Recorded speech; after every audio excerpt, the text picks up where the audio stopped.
Pre metric શિષ્યવૃત્તિ બંધ કરવા મુદ્દે આદિજાતિ વિકાસ મંત્રી કુબેર ડિંડોરે મૌન તોડ્યું।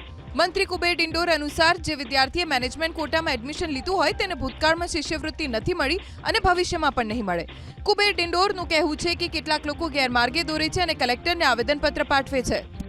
મેનેજમેન્ટ કોટા છે એમાં એડમિશન આપે છે એને ફ્રી શિક્ષણ કાર્ડ ભૂતકાળમાં નથી આપ્યું અને ભવિષ્યમાં પણ એની વાત છે। એમાં કેટલાકને ગુમરાહ કર્યા, કલેક્ટર સાહેબને આવેદનપત્ર આપી ગયા। અરે ભાઈ, અને તમારી પાસે કોઈ પણ એવા વિદ્યાર્થીઓ ગુજરાતમાં હોય જેને આપણા ગવર્મેન્ટ કોટા સિવાય એડમિશન મળ્યું હોય અને એને શિષ્યવૃત્તિ ના મળી હોય એના માટે જવાબદારી અમારી સામે યાદી આપજો। એક જગ્યાએ 50,000 વિદ્યાર્થીઓને અમે આંદોલન કરીશું અને 50 તો 5 વિદ્યાર્થી એવા લઈ આવો ગુજરાતમાંથી 5 વિદ્યાર્થી।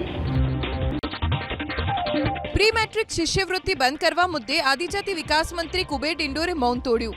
મંત્રી કુબેર ડિંડોર અનુસાર જે વિદ્યાર્થીએ મેનેજમેન્ટ કોટામાં એડમિશન લીધું હોય તેને ભૂતકાળમાં શિષ્યવૃત્તિ નથી મળી અને ભવિષ્યમાં પણ નહીં મળે। કુબેર ડિંડોરનું કહેવું છે કે કેટલાક લોકો ગેરમાર્ગે દોરે છે અને કલેક્ટરને આવેદનપત્ર પાઠવે છે।